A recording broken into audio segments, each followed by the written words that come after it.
Hello, and welcome to Sleep Gravity. In the middle of the Pacific Ocean, there are stretches of water so vast that a ship can continue sailing for days while the horizon barely seems to change. The sea still rises and falls with each long swell. The wind moves across open water, and below lies a deep blue darkness that the human eye cannot penetrate. From the surface, the ocean appears to be repeating a familiar rhythm that has existed for a very long time, with no obvious sign that a major change is beginning. But the stillness of the sea surface does not mean the entire ocean is standing still. Beneath the sunlit layer are regions of heat stored over many months, currents broader than any river on land, and gentle boundaries separating the warm water above from the colder water below. These features do not remain fixed in one place. They can rise, sink, or slowly shift across thousands of kilometers, while someone standing on the deck of a ship above sees nothing more than ordinary waves. The Pacific is the largest ocean on Earth, and it is also one of the most important parts of the planet's climate system. Waters near the equator receive enormous amounts of energy from the sun, hold that heat, and exchange it with the atmosphere through evaporation, clouds, rain, and wind. Most of the time, this exchange maintains a relatively stable order. Warm water is concentrated more heavily on one side of the ocean, cold water rises more easily on the other, and steady winds above help keep that distribution from changing too quickly. This is not a completely motionless state. It is more like a balance that is constantly being recreated, with the ocean influencing the air and the air responding by reshaping the sea beneath it. Each current of wind can push the water a little farther. Each region of warm water can make the air above it lighter and more humid. Each developing area of rainfall can alter atmospheric pressure, which then affects the same winds that helped create it. No part of the system operates entirely on its own, because the ocean and atmosphere are participating in a single connected movement. Sometimes, that balance begins to shift. There is no single moment when the entire Pacific suddenly enters a new state. The earliest signals are usually very small. Winds that are slightly weaker than usual, a warm layer growing thicker somewhere beneath the surface, or sea level rising by only a few centimeters. Each change may seem insignificant on its own, but when they occur in the right places and continue reinforcing one another, the whole system can gradually move away from its familiar rhythm. The warm water that was once held in the western Pacific begins to shift. The hidden thermal structure beneath the ocean slowly changes shape, making it harder for cold water to rise in the places where it normally appears. Above, clouds and rainfall are no longer concentrated entirely over the same regions.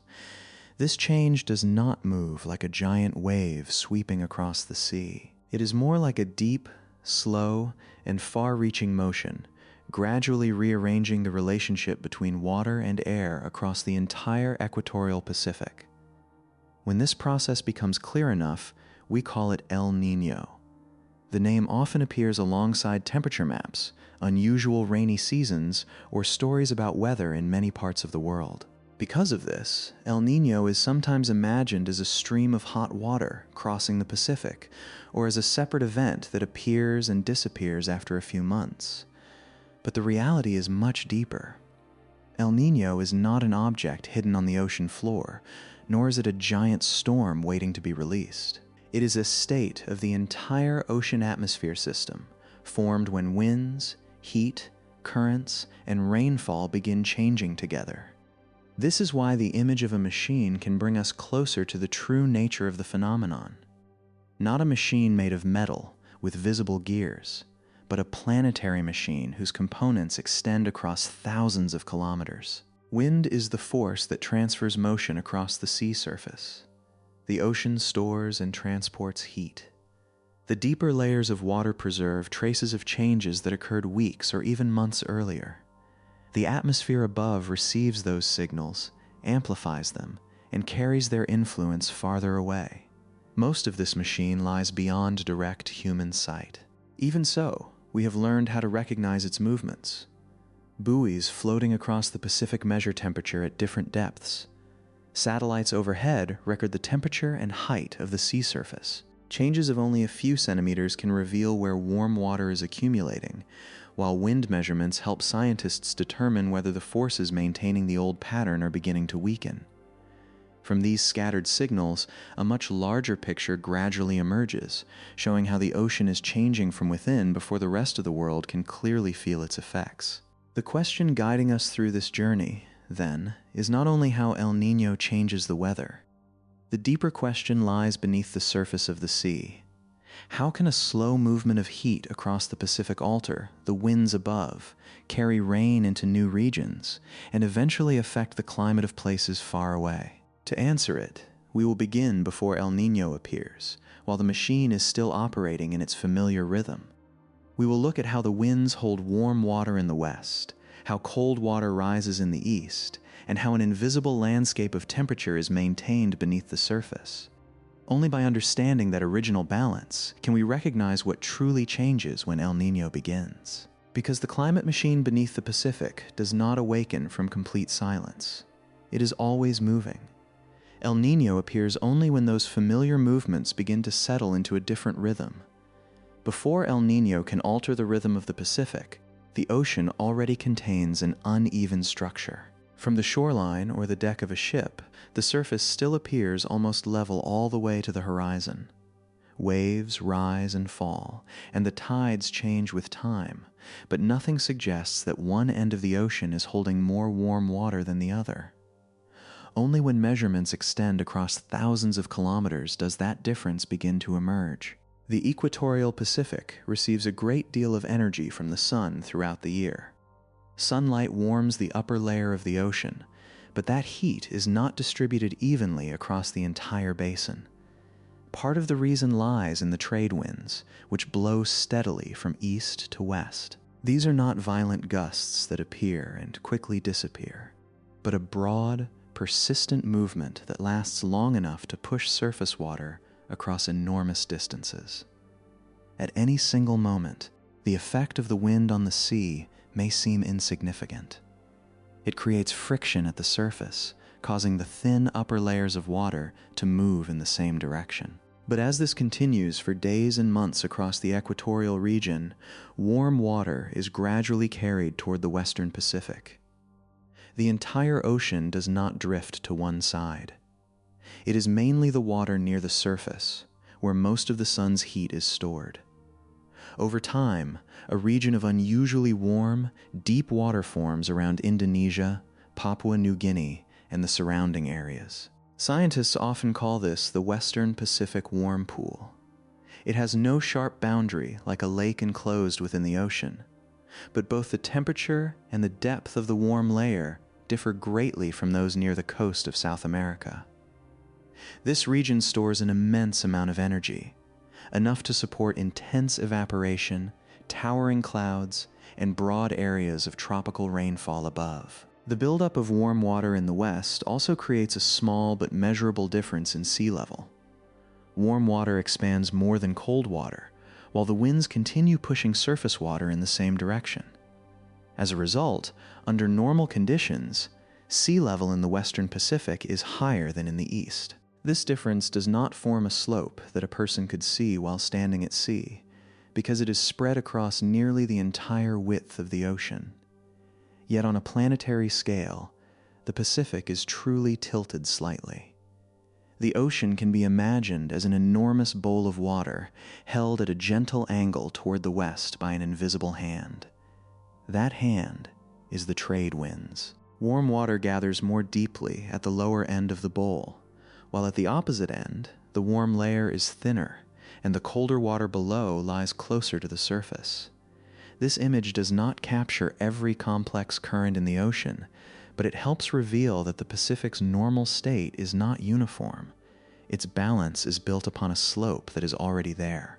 In the east, near the coasts of Peru and Ecuador, the winds and Earth's rotation help move surface water away from certain areas. As the upper layer shifts aside, water from greater depths rises to replace it. This deeper water is colder, and it carries nutrients that have accumulated in the darkness below. Because of this, The eastern Pacific usually has a cooler sea surface, while the waters near Indonesia in the west are much warmer and more humid. This contrast affects not only the ocean, but also the atmosphere above it. Where the sea is warm, evaporation is stronger. The air gains more moisture, becomes more buoyant, and rises, forming regions of thick clouds and heavy rainfall. As air rises in the west, it must be replaced by air flowing in near the surface from elsewhere. These movements help maintain the trade winds, and the winds continue pushing warm water westward. The ocean and atmosphere therefore hold one another within the same pattern. The winds create the distribution of heat in the water, while that distribution helps sustain differences in pressure and rainfall, which in turn support the winds. It is a stable feedback loop, though not a perfectly fixed one. It can strengthen, weaken, or shift with the seasons and with natural variations in the atmosphere. What matters is that normal conditions do not mean everything remains exactly the same. The winds can change over a few days. A region of clouds can grow and then disappear. Heat can be carried deeper or returned to the surface. Smaller currents constantly cross one another, while long waves move quietly beneath the sea. The machine is always in motion, but most of those movements preserve a familiar structure: warm water in the west, cooler water in the east, and a wind system that helps maintain the difference between them. For many years, one of the simplest ways people recognized this contrast was by observing where rain commonly appeared and where the ocean supported more life. The western Pacific is warmer, so the air above it is often more humid and more likely to produce rain. The eastern Pacific is cooler because of rising cold water, so its surface can contain more nutrients for plankton and fish. These two regions lie thousands of kilometers apart, yet they are connected by the same system of winds and currents. From this perspective, El Niño does not begin by introducing something completely foreign into the Pacific. It begins by changing relationships that already exist. The winds no longer push the water with the same strength. The warm pool is no longer held as firmly in the west. The contrast between the two ends of the ocean begins to weaken, and the sea surface, once gently tilted, gradually becomes more level. But the slope at the surface is only one part of the story. Below it, the boundary between the warm water above and the cold water at depth is tilted much more sharply. In the west, the warm layer can extend far downward. In the east, cold water lies closer to the surface, ready to rise when the water above is pushed away. This boundary cannot be seen from the surface, but it is one of the most important parts of the El Niño machine. It determines where heat is stored, where cold water can emerge, and how the entire ocean responds when the winds begin to change. To understand why a small weakening of the winds can gradually rearrange the Pacific, we need to travel deeper beneath the surface, to the place where the worlds of warm and cold water meet along a vast thermal veil. Beneath the gently tilted surface of the Pacific lies another slope, one that is deeper and far more difficult to detect. It is not formed by wave crests or visible currents, but by the way heat is distributed with depth. On one side of the ocean, warm water extends hundreds of meters downward. On the other, cold water lies closer to the sunlight. Between them is a vast, gentle, constantly shifting boundary, like an invisible curtain suspended at an angle within the sea. To picture this curtain, we can imagine slowly descending from the surface of the equatorial Pacific. The first few meters still belong to the familiar world of sunlight, wind, and waves. The sun warms the upper water, while the ocean's constant movement mixes that heat down to a certain depth. The water in this region is not the same temperature everywhere, but it is stirred often enough to remain relatively uniform from the surface downward. This is the part of the ocean most directly connected to the atmosphere, where heat enters through sunlight, escapes through evaporation, and is carried in different directions by the wind. As we continue deeper, the water begins to cool. At first, the change may be so gradual that it is difficult to notice, but then the temperature starts falling more rapidly across a relatively narrow range of depths. This transition zone is called the thermocline. It is not a separate layer of material, nor does it have a sharp surface like the bottom of a pane of glass. It is simply the region where the warm water above gives way fairly quickly to the colder water below. The thermocline can be seen as the meeting place between two worlds within the ocean. Above it, the water is lighter, warmer, and more responsive to changes in weather. Below it, the water is colder, denser, and less directly affected by winds or brief periods of sunlight at the surface. These two regions are not completely separated, but differences in temperature and density make them more difficult to mix. The thermocline therefore becomes an important boundary, helping determine how easily the cold water below can approach the surface. When the thermocline lies deep, the warm layer above it is thick. The wind may stir the surface, but it has difficulty reaching the cold water far below. When the thermocline is shallower, even a moderate shift in surface water can open a path for colder water to rise. For this reason, the depth of the thermocline is more than a number used by oceanographers. It helps determine sea surface temperature, the amount of nutrients carried into sunlit waters, and the way the ocean exchanges energy with the atmosphere. Under normal conditions in the equatorial Pacific, this thermal curtain slopes clearly from west to east.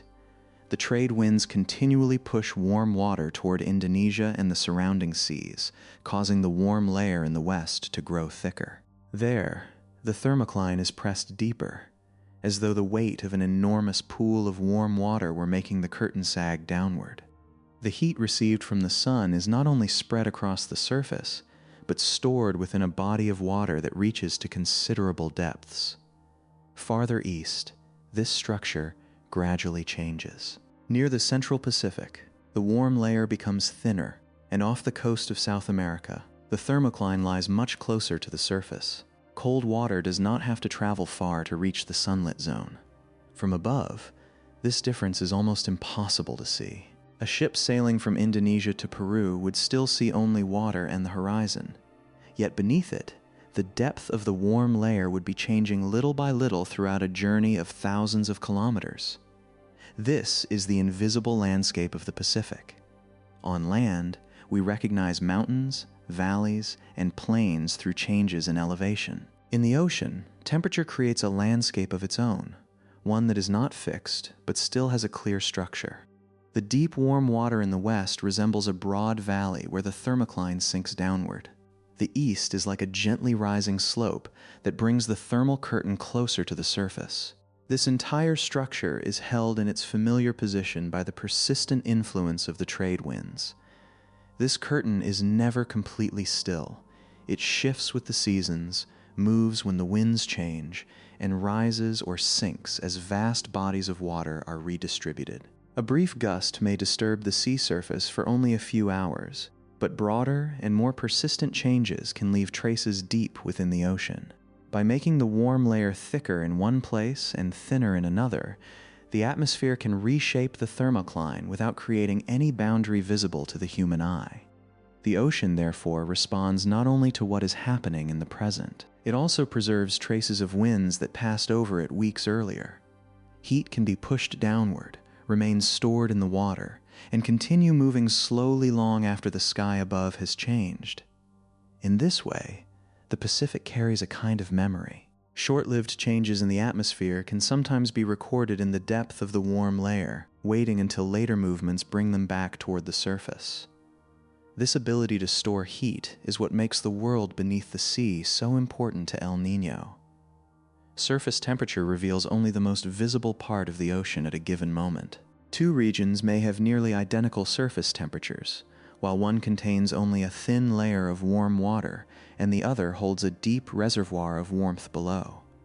If the winds change, those regions will not respond in the same way. Where the thermocline is shallow, rising cold water can cool the surface quickly. Where it lies deeper, the ocean will continue holding heat for much longer. Humans cannot look directly through hundreds of meters of water to follow this thermal curtain across the entire Pacific. Instead, scientists lower instruments into the sea, record temperatures at different depths, and assemble the measurements into a larger picture. Each reading provides only a very small cross-section, but when thousands of these sections are placed side by side, the shape of the warm layer and the thermocline gradually emerges. The ocean is then revealed as more than a vast blue surface. It becomes a three-dimensional structure filled with deep reservoirs of heat, sloping boundaries, and quiet changes unfolding below. During normal conditions, the slope of the thermocline helps keep the two ends of the Pacific different from one another. The west is warmer, with a deeper layer of warm water. The east is cooler because cold water lies closer to the surface. This contrast helps maintain the winds, clouds, and rainfall above, while also creating distinct conditions for marine life. As long as the thermal curtain preserves its familiar shape, the ocean atmosphere machine continues operating in its usual rhythm. But this curtain is also where a small change can become important. If the thermocline in the east sinks, cold water must travel farther before it can reach the surface. If it rises, colder water can appear more easily. Simply by changing the depth of this boundary, the ocean can warm or cool its surface without receiving any new source of heat from outside. The heat already present within the system is merely rearranged. Before following the way El Niño gradually reshapes this thermal curtain, we need to pause in the eastern Pacific, where the thermocline lies closest to the surface.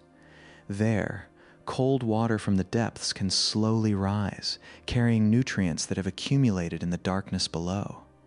This rising water not only cools the ocean, but also nourishes a vast world of life just beneath the waves. And when that flow of cold water begins to weaken, the hidden changes beneath the Pacific gradually become easier to see. On a morning off the coast of Peru, before the sun has risen high enough to turn the surface of the sea silver, flocks of birds are already gathering overhead.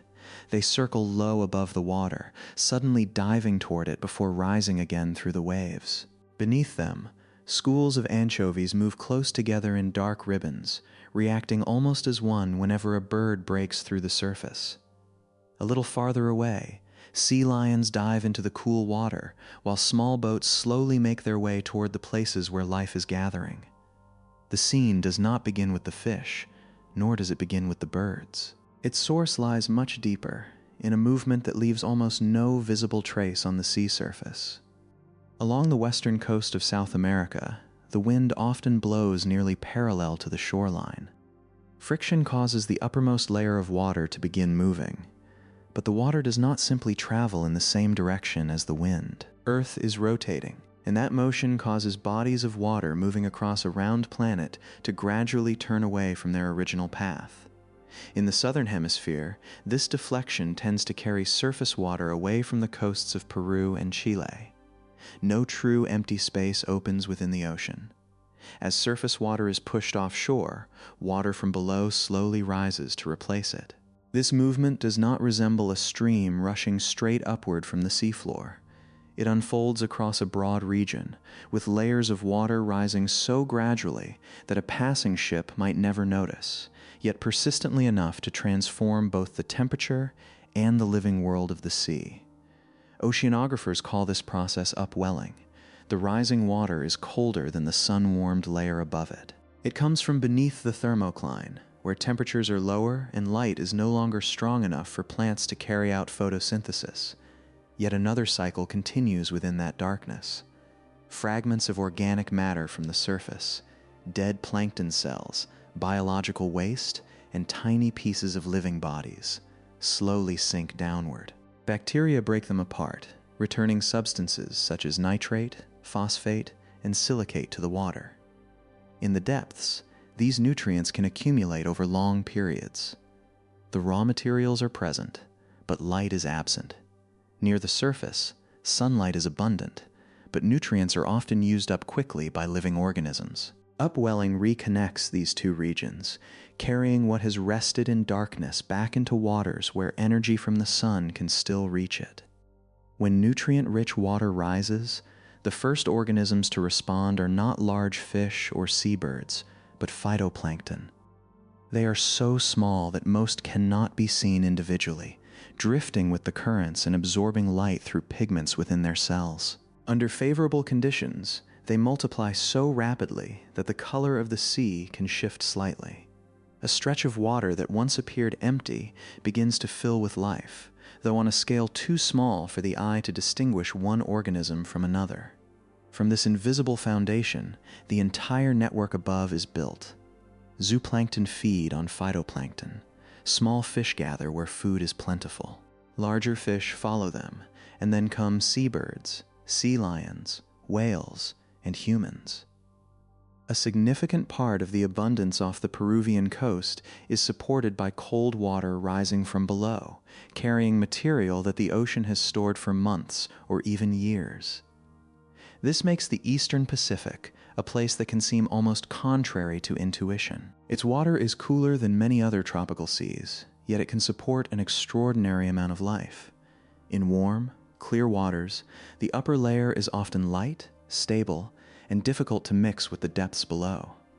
Sunlight may be plentiful, while nutrients remain scarce. Off Peru, the colder water makes the sea less transparent and sometimes gives it a deep green color.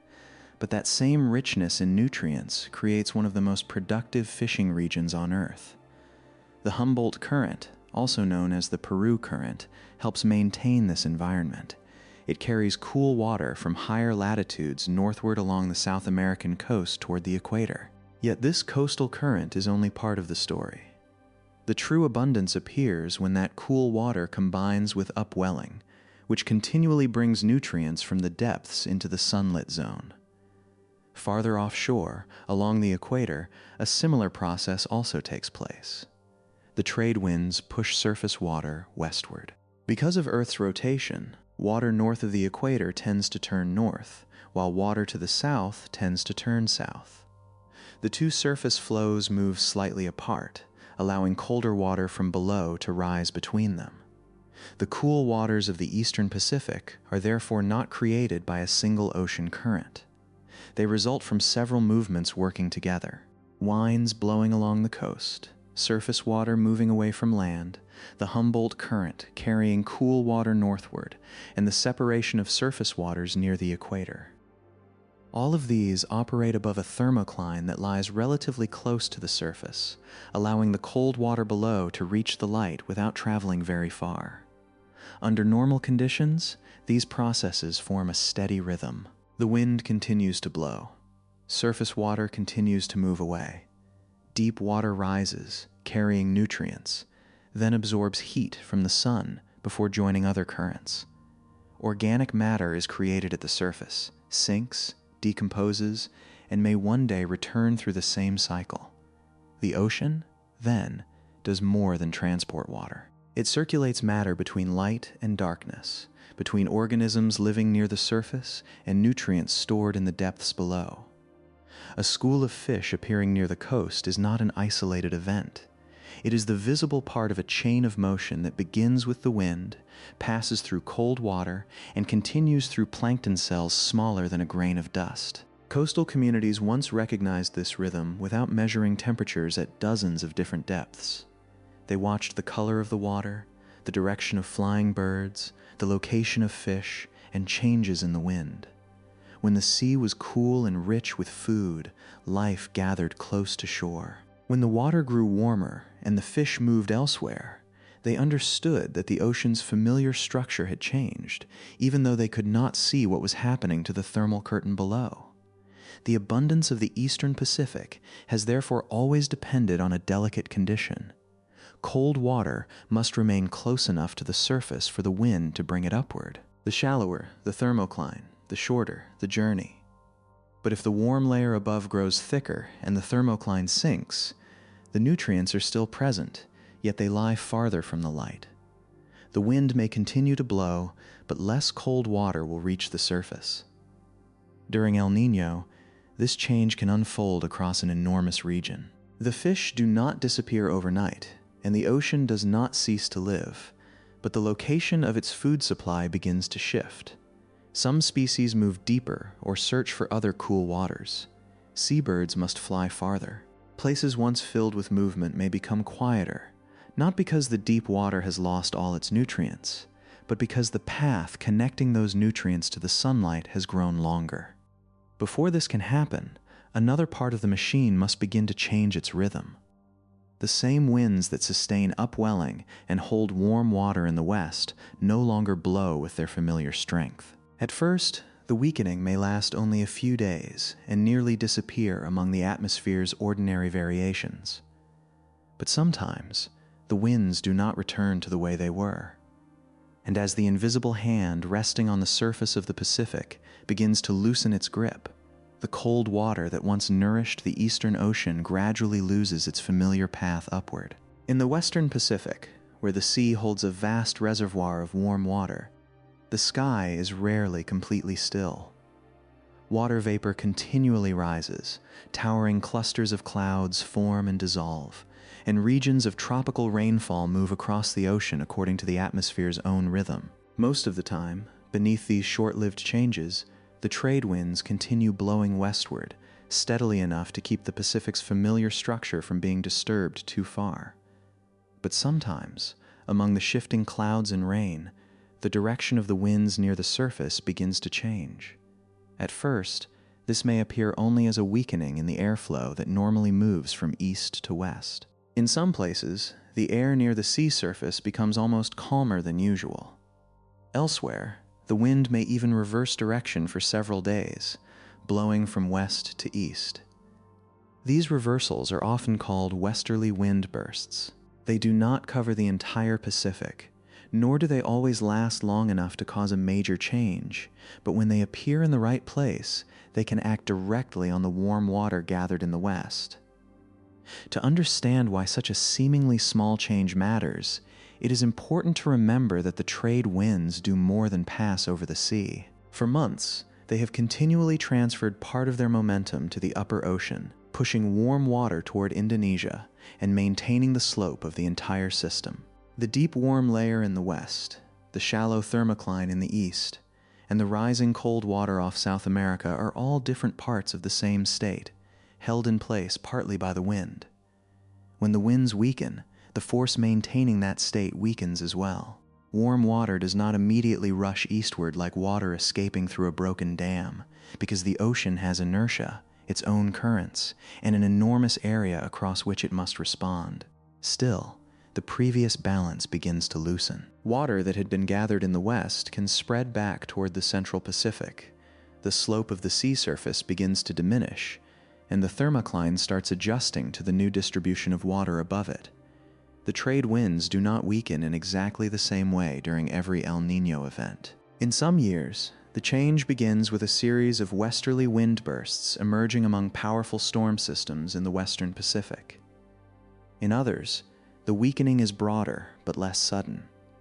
Sometimes, the ocean has already stored a considerable amount of heat below the surface, and only a moderate atmospheric disturbance is needed to set that heat in motion. In other cases, the winds weaken briefly and then recover, and the system never develops into El Niño.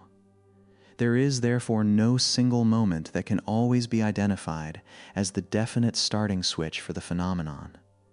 The Pacific is constantly experiencing short-term variations. Clouds, rainfall, and winds change from day to day, from week to week, and with broader movements in the tropical atmosphere. One westerly wind burst may leave a trace in the ocean that is soon erased. Another, arriving when the warm layer is already in a favorable state, can produce a response that lasts far longer than the wind event that created it. This is one reason El Niño is difficult to predict from its earliest signals. Scientists may observe the winds weakening and detect warm water beneath the western Pacific, but they must still wait to see whether these two elements will connect into a lasting process. The system needs more than a single disturbance. Its changes must continue reinforcing one another. If the trade winds recover quickly, warm water may once again be held in the west. If the winds remain weak or additional westerly bursts appear, the movement within the ocean can continue much farther. Meanwhile, the earliest changes are not necessarily obvious at the surface. Sea surface temperatures in some regions may rise only slightly, while below, the warm layer is thickening and the thermocline is sinking. The most important part of the story still lies beyond direct view. The ocean receives a signal from the atmosphere, stores it within its vertical structure, and then responds at a slower pace. The Pacific's normal balance can be imagined as a long ribbon stretched tightly between the two ends of the ocean. The trade winds maintain that tension, keeping deep, warm water in the west and colder water closer to the surface in the east. When the winds weaken, the ribbon does not immediately fall. It simply begins to sag, first in one section and then perhaps gradually across others. Its new shape depends on whether the pulling force returns or continues to fade. In the east, the consequences do not arrive immediately. Upwelling off Peru may continue for a time because the cold water has not yet been pushed deeper. Schools of fish still move through the sea, phytoplankton continue using nutrients, and coastal communities may not notice anything unusual. But thousands of kilometers away, conditions are being prepared to alter the very source of that cold water. The warm water in the west begins to gain an opportunity to leave the region where it has accumulated, and the adjustment beneath the surface can travel outward before any biological signs appear. The atmosphere also participates in this process in a way that is more complex than a single cause. Regions of intense tropical rainfall can alter winds near the surface. The changing winds act on the ocean. The ocean then changes its surface temperature, and that new temperature influences where clouds and rain are most likely to develop. In the early stages, however, this connection may not yet be strong enough to sustain itself. The system can shift back and forth, almost as though it is testing several directions before settling into a clearer state. This uncertainty makes the beginning of El Niño especially distinctive. When a storm forms, we can follow an area of low pressure, watch clouds curl inward, and see its structure become clearer from hour to hour.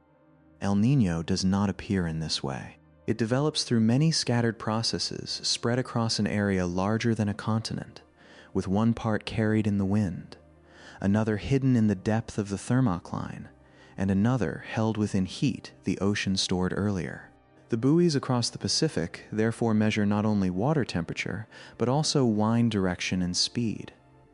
When the data show that the trade winds are weaker than usual, scientists look into the layers below for a corresponding change. They watch to see whether the warm layer is thickening in the central Pacific, whether the sea surface is rising slightly, and whether that signal continues moving eastward after the original wind burst has passed. Without a clear response from the ocean, the temporary weakening of the winds may remain only a short-lived fluctuation. But if warm water begins to move and the ocean's vertical structure changes, the atmosphere has left behind a trace capable of lasting longer than the disturbance itself. A few days of unusual winds can be transformed into weeks of movement within the sea. At this point, El Niño is still not fully developed. The eastern Pacific may not yet have warmed noticeably. The main regions of rainfall may not have shifted very far, and winds across the entire basin may not have changed together. Even so, the system has begun moving away from its original structure. The reservoir of heat in the west is no longer entirely still, and the slope that once separated the two ends of the ocean is gradually becoming less pronounced. The next movement will not take the form of a steady current flowing along the surface. The signal from the wind enters the ocean and becomes a broader kind of motion, one capable of crossing the equatorial Pacific without creating large breaking waves.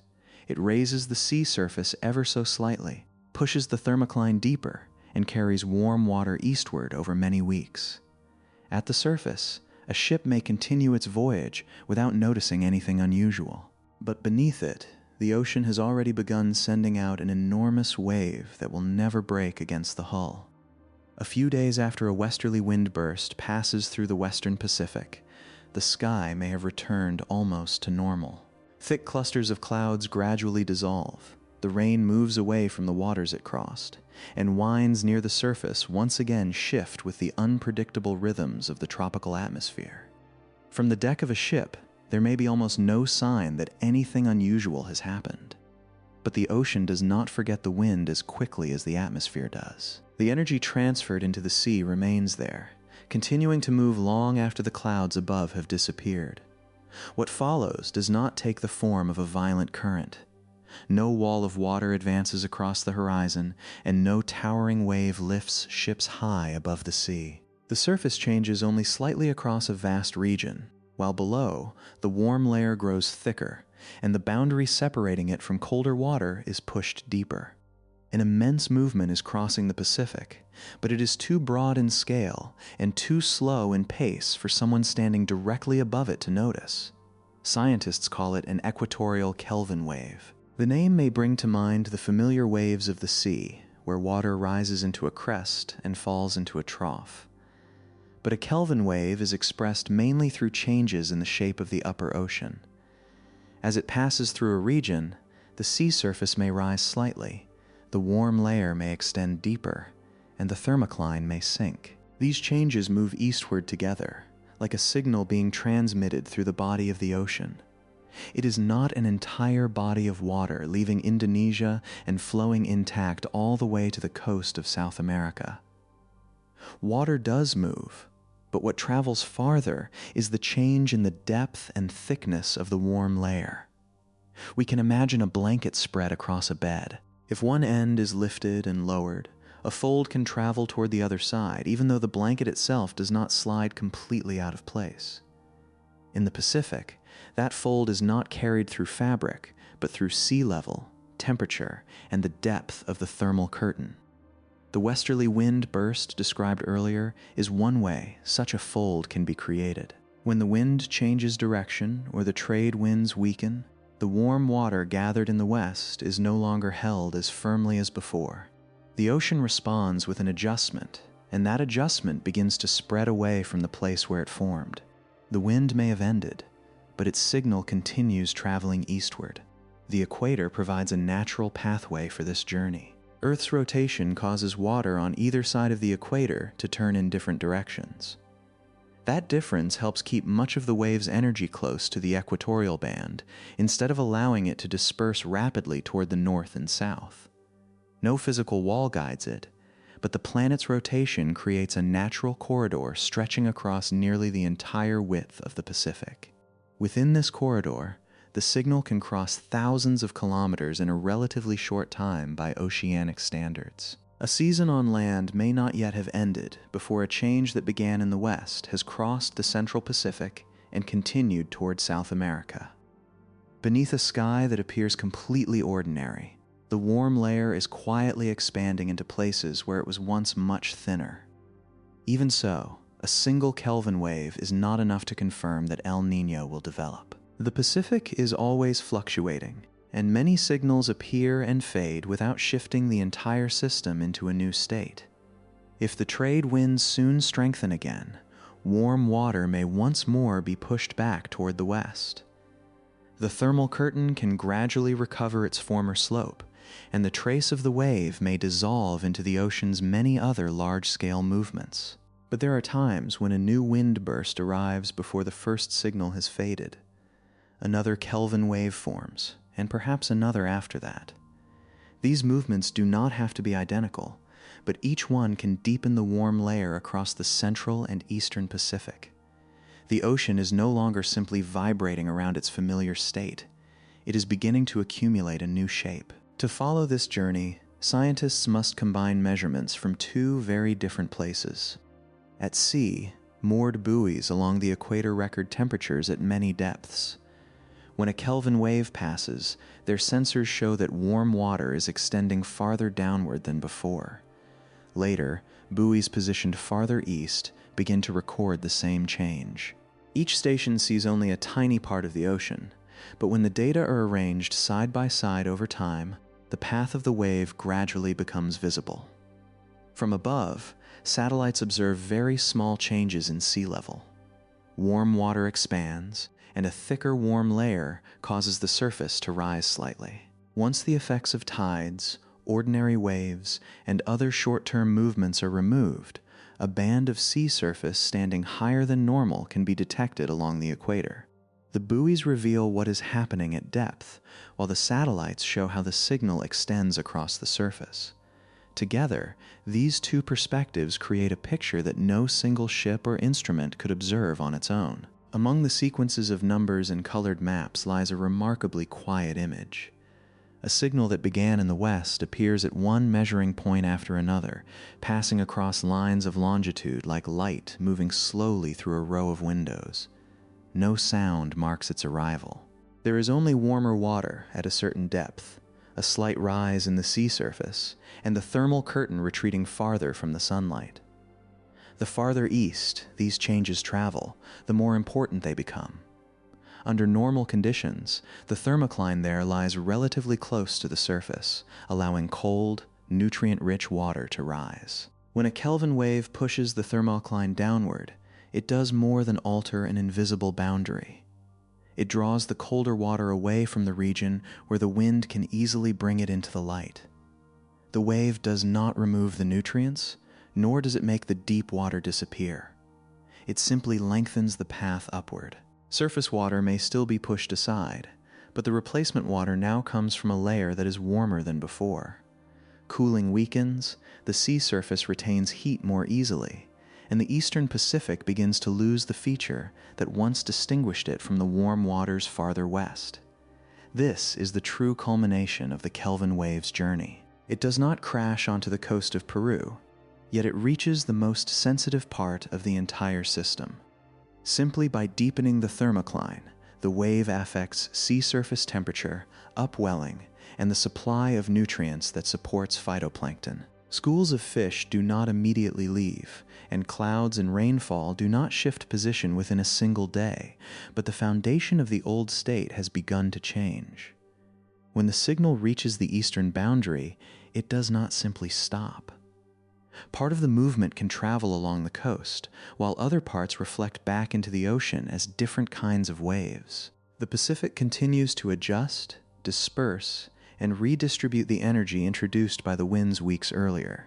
Yet the most important change has already occurred. Heat, once concentrated mainly in the west, has now left a clear trace in the east. A Kelvin wave does not create an entire El Niño by itself. It is a messenger, carrying the effects of changing winds across the ocean and preparing the conditions for what may follow. For the event to continue developing, warm water must remain in the east, the trade winds must continue to weaken, and the ocean must begin influencing the atmosphere in return. Only when these processes reinforce one another can an initial disturbance grow into a change spanning the entire Pacific. The wave has crossed the ocean without breaking against a single shore. A ship may have sailed directly above it without ever knowing it was there. Yet in the wake of that silent movement, the warm layer has deepened in new places. The cold water lies farther below, and the thermal curtain that once sloped clearly from west to east is gradually changing shape. The ocean is still the familiar Pacific, but its inner structure is no longer quite the same. On the screen aboard a research vessel in the middle of the Pacific, the ocean does not appear as a flat, tranquil expanse of blue. Instead, it is drawn as bands of color, layered one above another with depth. Warm colors spread near the surface, colder colors lie below, and between them, a transition zone curves across thousands of kilometers. A few months earlier, that boundary still sloped clearly toward the east. Now, as new data appear one reading at a time, its familiar shape has begun to change. Near Indonesia, the warm layer that once extended far downward is still present, but the accumulated heat is no longer held as tightly in place. Moving toward the central Pacific, the warmer colors reach deeper than they did in earlier measurements. Farther east, where cold water usually lies fairly close to the surface, the thermal boundary has retreated downward. When two cross-sections are placed side by side, they reveal a submerged map of the ocean being redrawn. This is the trace left behind by a Kelvin wave after it passes. The wave does not remain as a separate object. Instead, it reshapes the layers of water it has touched, thickening the warm layer across the central and eastern Pacific while pushing the thermocline farther below the surface. Before this, the Pacific resembled an enormous wedge of heat, thick in the west and narrowing toward South America. As El Niño begins to develop, that wedge gradually loses its former shape. The change does not occur evenly through every meter of water. Some regions respond quickly, while others react more slowly.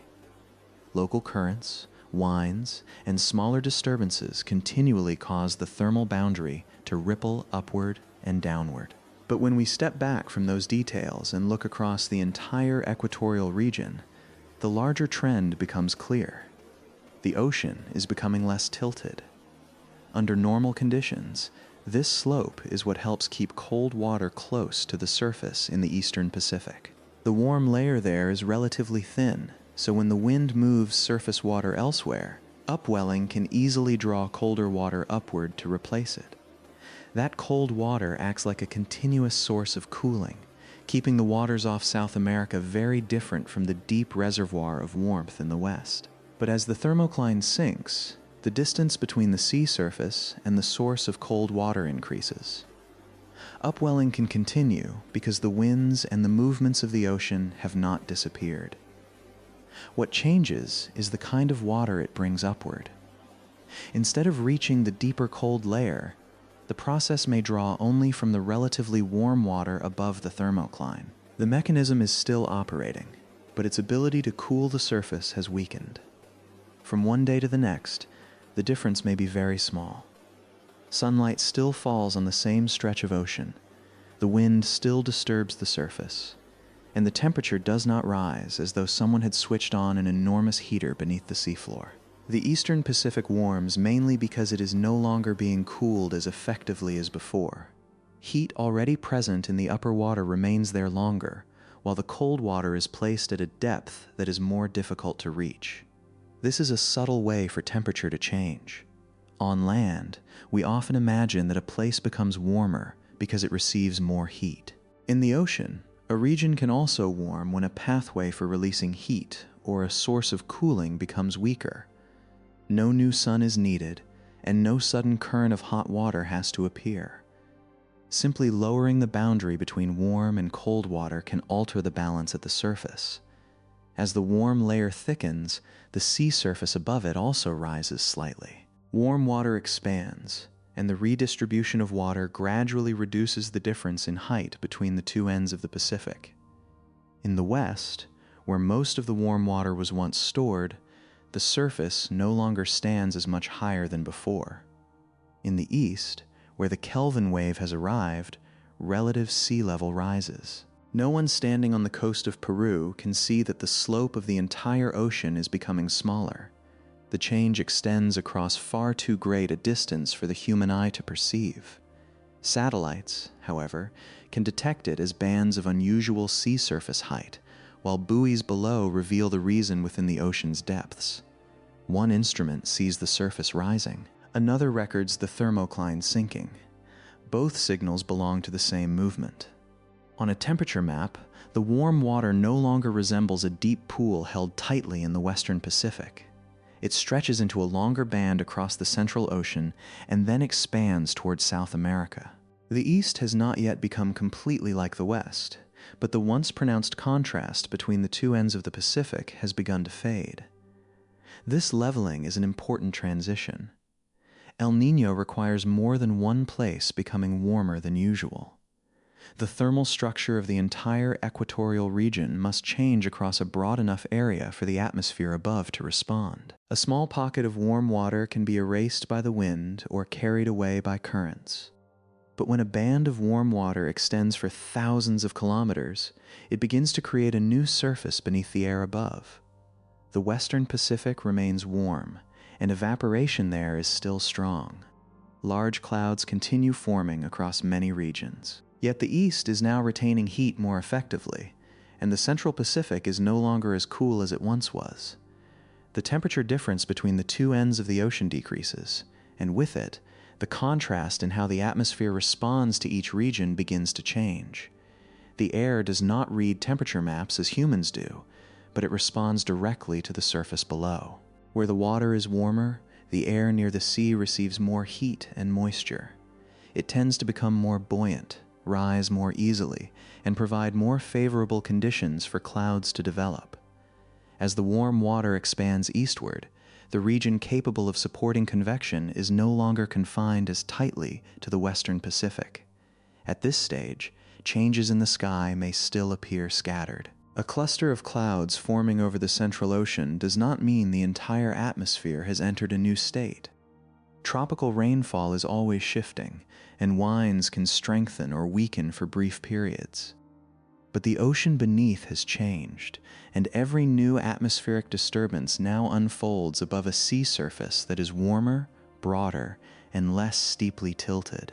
If the trade winds strengthen again, this structure can still be drawn back toward its former state. Warm water will once more be pushed westward, the thermocline in the east will rise, and cold water will gradually return closer to the surface. The ocean is not yet locked into a single outcome. It remains between two possibilities, and the next changes in the atmosphere will determine whether this leveling is temporary or continues. But if the winds do not recover, the new thermal pattern will have more time to strengthen. Every day that cold water remains absent from the surface allows the eastern Pacific to retain more heat. Each region of warmer water creates new conditions for the air above to change. What began as the ocean's response to a disturbance in the wind is now approaching the point where it can begin influencing those same winds in return. On the research vessel's screen, the bands of color continue to update. There is no dramatic moment marking the instant when the thermal curtain fully takes on a new shape. The boundary simply retreats a little farther downward in the east, while the warm layer stretches farther across the central Pacific. Yet over many weeks, these small shifts combine into a structure that the Pacific can no longer easily conceal. The El Niño machine is approaching its most important transition. Until now, the winds have changed the ocean. Next, the warming ocean will begin to change the winds. And when both sides begin reinforcing one another, a small movement will no longer be able to stop so easily on its own. On a weather map of the equatorial Pacific, winds are often shown as small arrows. They stretch from east to west, connecting the cool waters off South America with the warm pool surrounding Indonesia. Most of the time, those arrows form a fairly consistent flow, like strokes of a pen all leaning in the same direction. But as El Niño begins to grow, the change does not necessarily appear as a vivid red color or a clearly defined boundary. Sometimes, the first thing anyone notices is simply that the arrows are becoming shorter. The wind is still blowing, but it no longer carries its familiar strength.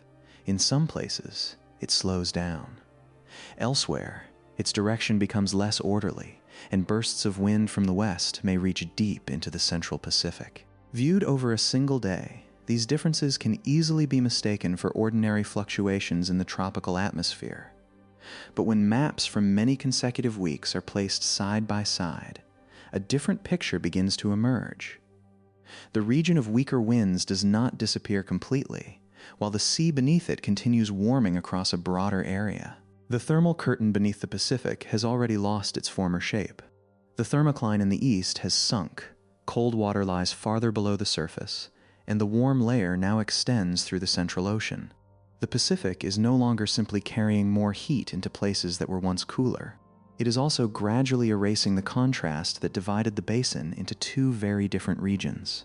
The west remains warm, but the east is no longer as cold as before, and the temperature difference between the two ends of the ocean begins to narrow.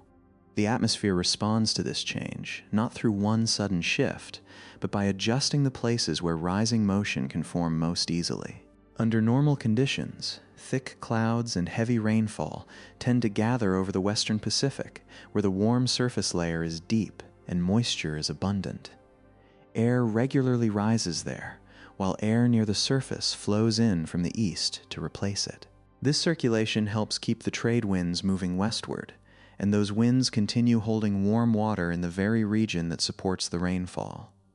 El Niño begins to loosen that relationship. As warm water expands into the central Pacific, regions that were once less favorable for deep cloud formation gain more heat and moisture near the surface. Not every area of warm water immediately produces rain, because the atmosphere also depends on humidity, wind convergence, and the stability of the air above. Yet across a broad region and over enough time, The newly warmed ocean gives cloud systems more opportunities to develop farther east than usual. At first, this shift is difficult to separate from ordinary atmospheric variability. One area of rain forms over the middle of the ocean and then fades. Several days later, another cluster of clouds appears hundreds of kilometers away. No individual cloud carries the name El Niño, but as these appearances gradually become more frequent, the center of atmospheric activity begins to drift away from the west. The rainfall pattern changes so slowly that it can almost only be recognized by comparing many weeks at once. At the same time, the wind arrows on the maps continue to grow shorter. The reason lies within the shifting rainfall itself. As the strongest rising air is no longer concentrated entirely in the west, the pressure difference between the two ends of the Pacific becomes smaller. The trade winds are therefore no longer maintained with the same strength. They still exist, but the force that once pushed warm water toward Indonesia has weakened, like a river that continues to flow, but no longer moves quickly enough to carry everything in its former direction. By this point, the ocean and atmosphere have begun exchanging roles. The winds weaken first, allowing warm water to spread eastward. That warmer water then changes where clouds and rainfall can develop. As the rain shifts, the pressure pattern changes, causing the winds to weaken further.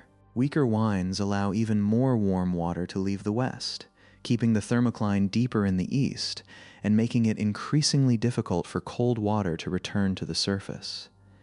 This process is not like a row of dominoes falling one after another, because many steps happen at the same time and overlap.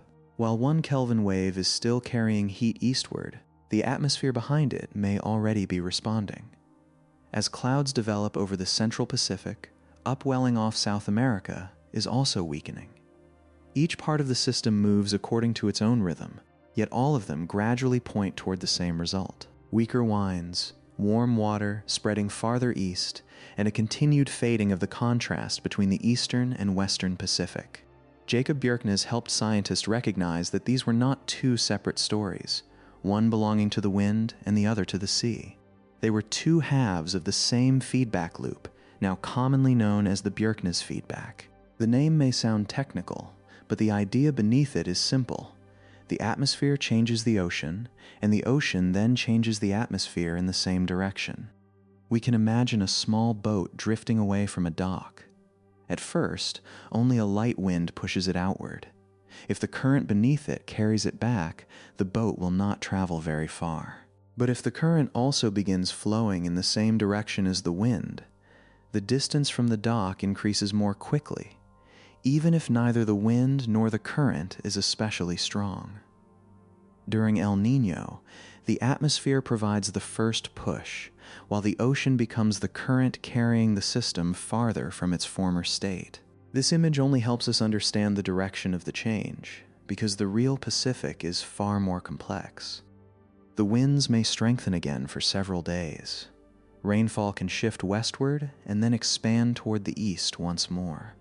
Waves within the ocean can redistribute heat in many different directions. The feedback does not turn evenly like a mechanical wheel, and El Niño does not grow at the same rate from one week to the next. At times, the system seems to pause. Sea surface temperatures stop rising significantly, while the trade winds temporarily recover. If that recovery lasts, warm water may be pushed back toward the west, the eastern thermocline may rise, and colder water may move closer to the surface again. The feedback then weakens, allowing a developing El Niño to fade before it becomes fully established. But once the warm layer in the east has grown deep enough, the ocean cannot easily return to its former state after only a few days of stronger winds. That body of water retains heat through short-term changes in the weather, and the thermocline requires time to rise again. In this way, the ocean extends the influence of changes that first began in the atmosphere. A wind burst may have ended weeks earlier, yet its trace remains within the depth of the water and continues affecting the sky above. This ability to preserve a trace of the past makes the Pacific resemble an enormous memory. It does not store memories as images or sounds, but as temperature, currents, and the depth of its water layers. The wind writes a change onto the sea surface, the ocean holds it within, and weeks later returns it to the atmosphere as a broader region of warm water. When the sky responds, a new line is written into the sea. The strength of El Niño, therefore, does not lie in any single element. No wind burst by itself is powerful enough to rearrange the entire Pacific, and no isolated pocket of warm water can alter the atmosphere across such a vast region. The phenomenon develops only when these components remain connected long enough for each one to continue supporting the others. On monitoring maps, the feedback appears through three changes unfolding together. Warm waters extend farther east, regions of deep tropical rainfall appear farther from Indonesia, and the arrows representing the trade winds continue to shorten. No single sign is decisive on its own, but when all three move together, they show that the climate machine has begun sustaining a new rhythm. This is also the boundary between a short-lived disturbance and an event capable of lasting through several seasons. Weather may create the first wind burst, but the ocean determines whether its trace survives long enough to return and change the weather in turn. When the answer is yes, El Niño begins to grow beyond the original cause that set it in motion. By the end of this stage, the main region of rainfall over the Pacific has not completely left the west, but it is no longer staying in one place. Taller cloud systems and broader areas of rain begin appearing over the Central Ocean, where only a few months earlier the surface was too cool to support them so frequently. Winds near the surface adjust to that shift, and every new change continues to act on the water below. The arrows on the map do not disappear. They simply become shorter, more scattered, and less consistent than they once were when they helped preserve the Pacific's original slope. Yet this gentle weakening is opening the way for a much larger change, because the region of rainfall is about to leave its familiar position and carry with it an atmospheric circulation as wide as an ocean.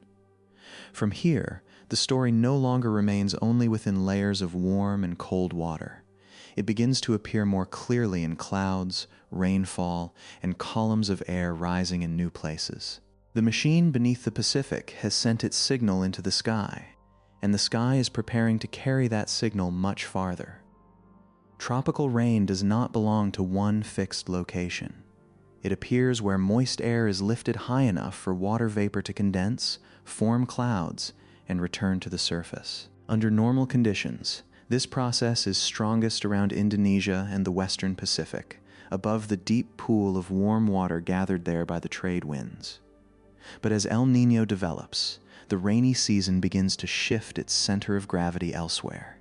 The change does not happen as a single, unbroken band of clouds leaving the west and drifting eastward. During 1 week, rainfall may expand into the middle of the ocean, only to contract again the next, while many cloud clusters survive for only a few hours before fading. Yet over the course of several months, deep tropical rainfall appears more frequently over the central Pacific, while parts of Indonesia and northern Australia experience longer dry intervals than usual. What is changing position is not each individual rainstorm, but the region where the atmosphere most often repeats its strongest cloud-forming activity. The source of this change still lies in the water below. The warm layer has spread far beyond the place where it was once concentrated, while upwelling in the east is no longer bringing the same amount of cold water close to the surface. Across a region thousands of kilometers wide, the ocean provides a warmer foundation for the air above. Higher temperatures do not guarantee that rain will form, because the atmosphere still requires sufficient moisture, converging winds, and a favorable structure that allows air to keep rising. But a warmer surface makes those conditions easier to sustain when they do appear. Rain formation begins very close to the sea surface. Evaporation carries moisture into the lower atmosphere, and winds then gather that humid air where they meet. As the moist air rises, decreasing pressure allows it to expand and cool. Water vapor condenses into tiny droplets within clouds, releasing energy that was stored when the water first evaporated. This energy is known as latent heat, and it helps tropical cloud columns continue growing, carrying the ocean's influence into higher levels of the atmosphere. During normal years, the strongest activity is usually concentrated near the western warm pool. As warm water expands across the central Pacific, deep clouds gain more opportunities to form over longitudes that were once less favorable. At first, they appear only as scattered rain systems, difficult to distinguish from ordinary weather variations. But as the new temperature pattern persists for many weeks, their appearance becomes more frequent. The rainy season does not relocate overnight. It shifts gradually through changes in the frequency, duration, and range of thousands of cloud systems. In places receiving more rain, clouds may remain overhead for longer periods. Clear intervals may become shorter, and rainfall may arrive during parts of the season that are usually drier. Farther west, the familiar rhythm becomes less frequent, leaving longer stretches of sunshine between periods of rain. El Niño does not simply take water from one place and move it to another, but it changes where moist air is repeatedly lifted and where that water returns to the surface. This difference matters for more than the amount of rain measured at any one location. When water vapor condenses inside towering clouds, heat is released into the atmosphere and continues to drive rising motion.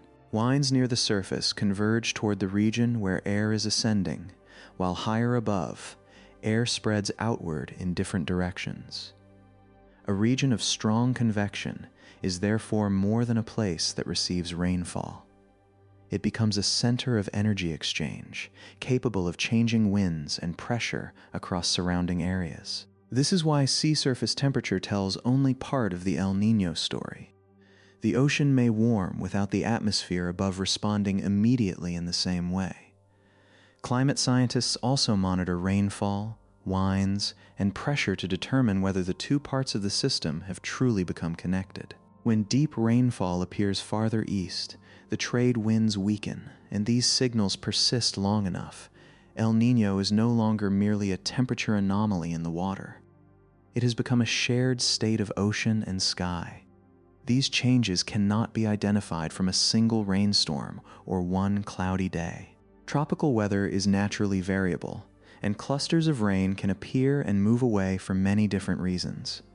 What matters is the pattern lasting for many weeks, as the region of high clouds and heavy rainfall gradually shifts toward the central Pacific, while part of the west becomes less active. Satellites help track this tendency by recording cloud top height and temperature, as well as the amount of water in the atmosphere, but its meaning appears only when many measurements are placed side by side over time.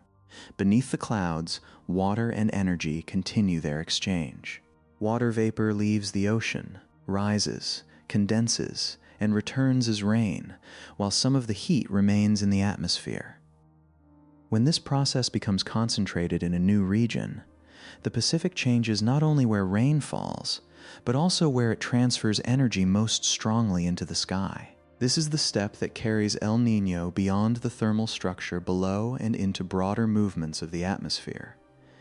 The first effects can already be seen in the contrast between different parts of the basin.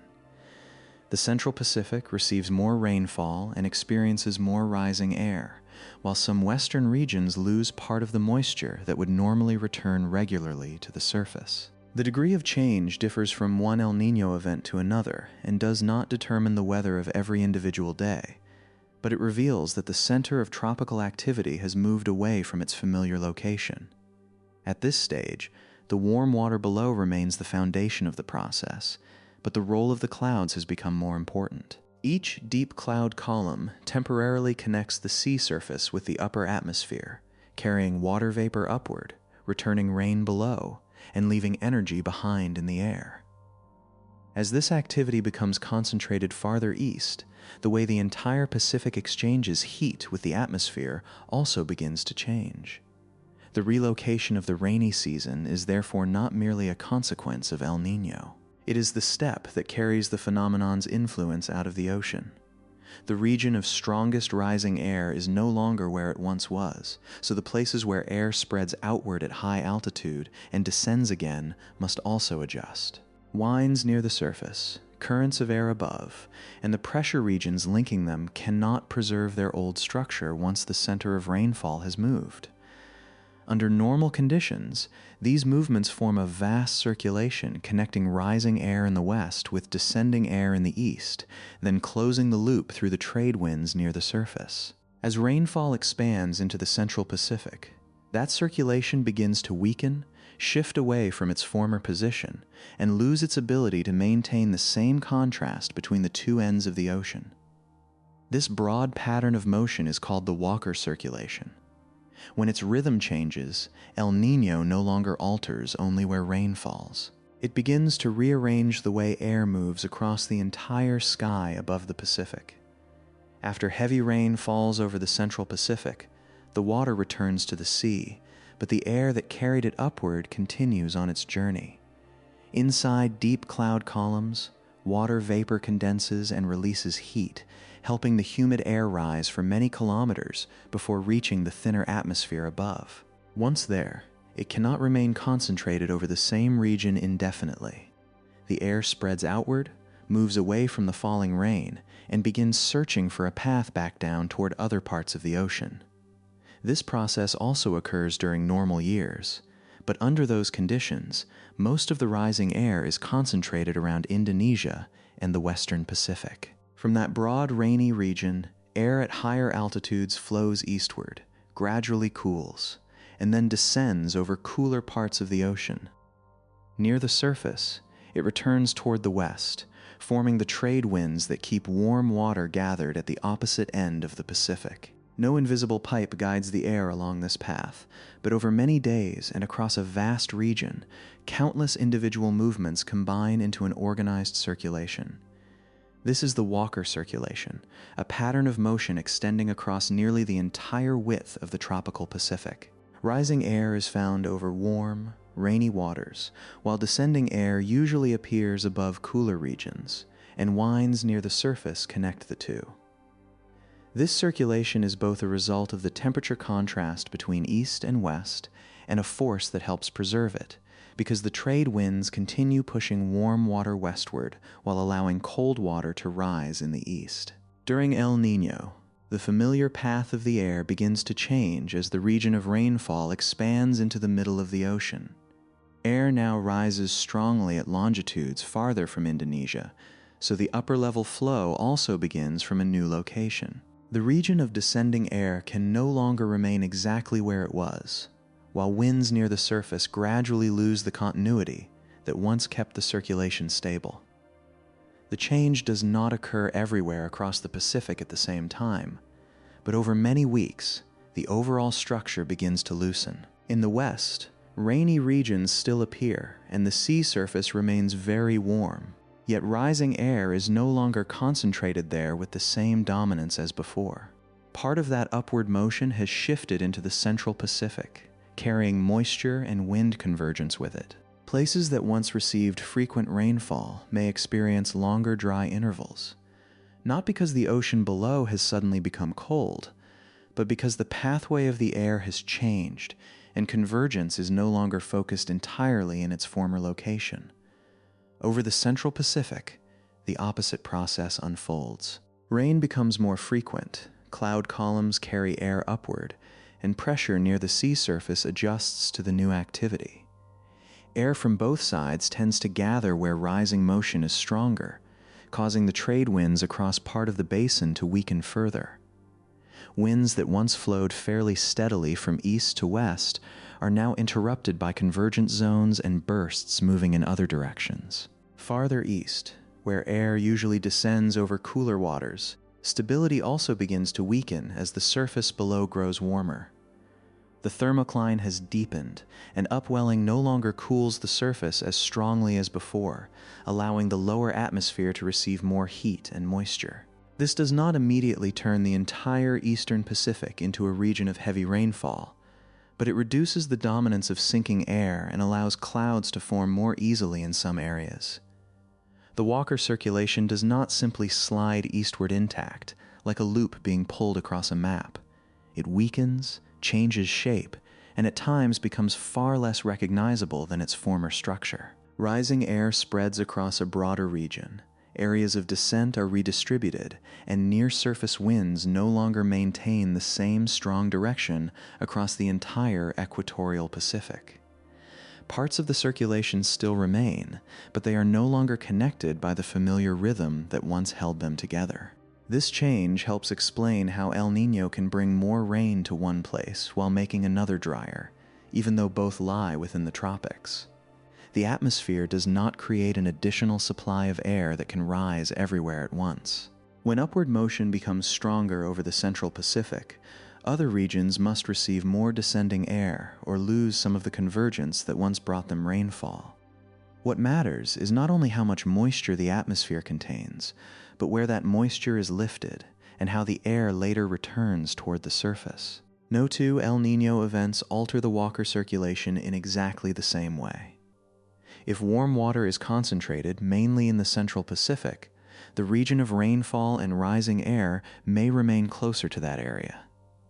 If the warming extends farther toward the coast of South America, the atmospheric response can spread farther east. Wind strength, the timing of the event's development, and other tropical variations all cause the pathway of the air to differ slightly from one year to another. For this reason, sea surface temperature, although extremely important, is not enough to describe the whole of El Niño. Two events with similar levels of warming but different locations of warm water can produce rainfall and wind patterns that do not fully match. The atmosphere responds not only to the amount of heat, but also to where that heat is placed within a vast ocean. A shift of only a few thousand kilometers in the warm region can change where the upper level flow begins, which in turn can influence places much farther away. Scientists monitor the Walker circulation by combining many different signals rather than searching for a single movement. Pressure is measured at islands and ocean buoys, winds are recorded near the surface and at higher altitudes, and satellites track clouds and rainfall across the tropics. When the pressure difference between east and west decreases, the trade winds weaken, and the region of rainfall shifts toward the central Pacific. These observations together show that the circulation has moved away from its normal state. Each instrument records only a small fragment of an enormous system. One buoy detects weaker winds at a single location.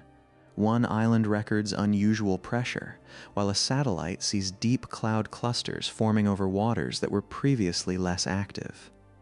Only when these pieces are placed together over time does the new path of the air gradually emerge, not as a fixed line, but as a trend unfolding over many months. Beneath this changing sky, people in each region experience only one part of the larger shift. In the west, longer dry periods may appear during a season that is normally rainy. On some islands in the Central Ocean, clouds may arrive more frequently, and rain may last longer than before.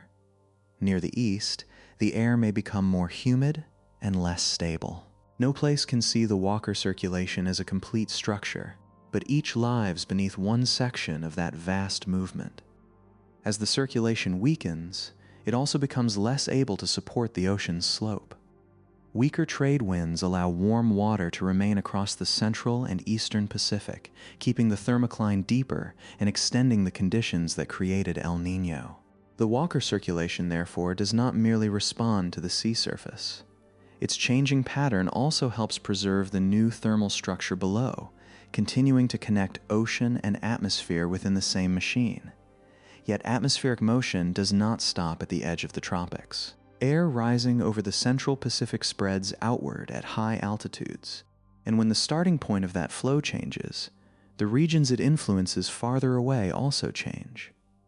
Differences in the location of rainfall and the release of heat into the atmosphere can generate broader ripples of motion, traveling through high-altitude winds far from the equator. This is the point at which El Niño begins to extend beyond the ocean that created it. Warm water does not flow directly toward distant continents. Instead, the atmosphere carries the signal by altering the paths of winds and regions of pressure across a much broader area. The changing Walker circulation becomes the connection between the reorganization of the tropical Pacific and climate changes that may appear thousands of kilometers away. The center of rainfall has moved away from its former position, Air is rising in new locations, and upper-level flows now begin over a different part of the ocean. From here, the influence of El Niño will no longer remain contained within the east-west circulation above the equator, because the motions it has created are spreading beyond the basin, gradually reaching the larger wind currents of the planet. Thousands of kilometers north of the equator, powerful winds continue flowing from west to east across the North Pacific. They move at altitudes where there are no coastlines or mountain ranges for the human eye to use as landmarks, yet their paths influence where low-pressure systems develop, where winter storms travel, and where warm or cold air is carried across continents. During an El Niño year, these currents can begin bending into a different shape, even though the warm water driving the change lies far to the south. The signal does not leave the tropics by carrying warm water directly to distant places. Nor does heat from the Pacific spread evenly across the planet like warmth filling a room. What travels outward is a change in atmospheric motion. As tropical rainfall shifts eastward, large amounts of latent heat are released in new locations. Air rises, spreads outward at high altitudes, and alters the distribution of mass and pressure around it. From there, broad ripples of motion begin moving away from the rainy region and into the wind currents that circle the Earth. In the atmosphere, these ripples are often described as planetary waves. They are not sound waves, nor do they form visible undulations in the sky. Instead, they appear in the arrangement of high-pressure and low-pressure regions, and in the paths of winds at higher altitudes. When the tropical heat source changes position, this wave pattern can change as well, much like a large current adjusting when the force acting upon it is moved elsewhere. The response does not spread evenly in every direction, but tends to follow pathways determined by the background winds and the season of the year. Climate scientists call these distant relationships teleconnections. The term does not mean that two regions are bound together by an absolute rule. It simply indicates that an organized change in the tropics can increase the likelihood of certain atmospheric patterns appearing elsewhere. The warm water does not command every rainstorm or cold spell. Instead, it alters the broader setting in which individual weather events develop. One of the clearest structures to respond is the jet stream, a band of powerful winds that circles the planet high in the atmosphere. Jet streams form along regions with strong temperature contrasts and often guide weather systems across the middle latitudes. When El Niño shifts rainfall and heat release toward the central and eastern Pacific, the subtropical jet stream over the Pacific can strengthen and extend farther east. The paths of low-pressure systems may shift as a result, carrying more winter storms across some regions that are usually less affected, while other areas may lie farther from their familiar routes. This adjustment is often more noticeable during certain seasons, especially when the atmosphere outside the tropics already contains background winds strong enough to receive and transmit the signal. El Niño's influence, therefore, does not appear at the same time or with the same strength throughout the year. A connection that is easy to recognize during Northern Hemisphere winter may be much weaker in summer, when the jet stream retreats northward and the atmospheric structure changes. The ocean remains the same, but the sky responds differently depending on when the signal arrives. Across North America, a stronger and more extended Pacific jet stream during many El Niño events often increases the likelihood of wetter winters across parts of the southern United States, while contributing to milder conditions in some northern regions. Yet these are only average tendencies drawn from many events, not guarantees for any particular season. A city within an area that usually has a greater chance of rainfall may still experience several dry weeks, because each storm also depends on short-term fluctuations and the exact position of the jet stream at that moment. In other parts of the world, the signal may appear in different forms. Some regions around the western Pacific and Southeast Asia often face a greater risk of dryness as the main rainfall zone shifts eastward, while parts of the western coast of South America may receive more rain during certain events. Tropical cyclone activity can also change from one ocean basin to another because water temperatures, wind shear, and the locations of convective regions no longer resemble their normal state. These outcomes do not form a fixed list, but represent many branches of the same atmospheric reorganization that began over the equatorial Pacific. The precise location of the warm band of water also makes a difference. If warming and deep rainfall are concentrated mainly near the central Pacific, the atmospheric waves they generate will not be exactly the same as those produced when the strongest activity lies farther east. Moving the tropical heat source by only a few thousand kilometers can rearrange pressure regions at higher latitudes in a different way. This is one reason two events, both called El Niño, can still produce climate seasons that are not entirely alike. Beyond El Niño, the atmosphere is also influenced by many other processes unfolding at the same time. Temperatures in the Atlantic and Indian Oceans, snow and sea ice, soil moisture, internal fluctuations of the jet stream, and shorter tropical variations can all strengthen, weaken, or redirect the signal away from its usual pattern. El Niño is one of the most important influences on seasonal climate, but it never acts alone. For this reason, when forecasters say that El Niño makes a region more likely to receive greater rainfall, they are not claiming that every day of the season will be wet. They are comparing the probability with what normally occurs. If a certain kind of season appears only with a particular frequency during neutral years, El Niño may make that pattern more common. The rest still belongs to the natural variability of weather, where individual systems continue to form, change direction, and fade according to immediate conditions. This perspective helps prevent a common misunderstanding whenever a major rainstorm, drought, or cyclone occurs during an El Niño year. The phenomenon may help create an atmospheric background more favorable to certain kinds of weather, but attributing an entire individual event to El Niño is usually too simple. To understand a specific event, scientists must also examine the jet stream at that time, atmospheric moisture, temperatures in nearby seas, and many other factors. Even so, the ability to alter probabilities across broad regions is enough to make El Niño an important part of seasonal forecasting. By knowing where tropical rainfall is concentrated, how much the Walker circulation has weakened, and how the jet stream is responding, climate scientists can form a better picture of the coming months than they could from ordinary statistics alone.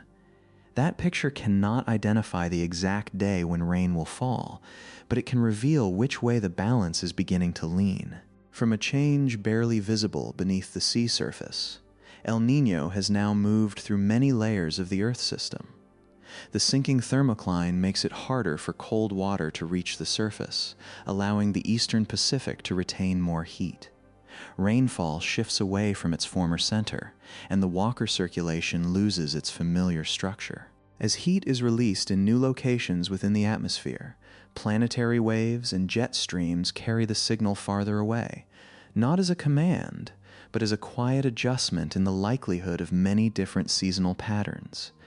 The hidden machine beneath the Pacific has now left traces in skies far from where it began. Yet to follow that journey, people must connect measurements separated by thousands of kilometers, from temperatures beneath the ocean surface to winds high in the atmosphere. Through these observations, scientists can trace the formation, development, and influence of El Niño across the globe. Off the coast of Peru, El Niño was once recognized through changes closely tied to everyday coastal life. The water touching the side of a boat felt warmer than usual. Schools of fish moved away from familiar fishing grounds, and rain sometimes arrived over lands that remained dry for most of the year. No one could see the entire Pacific changing, but the sea left enough signs for those who depended on it to understand that the season was no longer following its usual rhythm. The name El Niño began with the part of the change that reached the coast of South America near the end of the year. What happened before then remained out of sight. The weakening of the trade winds thousands of kilometers away, the movement of warm water beneath the surface, and the slow reshaping of the thermocline. People had observed the outcome for a very long time, but it took many decades to trace the signal backward across the ocean. Another clue was found in long records of atmospheric pressure. Gilbert Walker recognized that the eastern and western Pacific often fluctuated as part of a broad relationship. Later, Jacob Bjerknes connected that pattern of pressure with warming at the sea surface and changes in the wind. Warm water, rainfall, pressure, and wind came to be understood as parts of a single system. The Pacific is so vast that a ship can measure only a small region in great detail, while other waters continue changing beyond its view. Coastal stations record what eventually reaches the continents, but much of El Niño's preparation takes place far offshore or deep beneath layers of water untouched by sunlight. Science needed instruments capable of remaining in the open ocean and repeating the same measurements over many months. Moored buoys positioned along the equator perform this work quietly. They measure winds and temperatures near the surface while holding sensors at many depths below.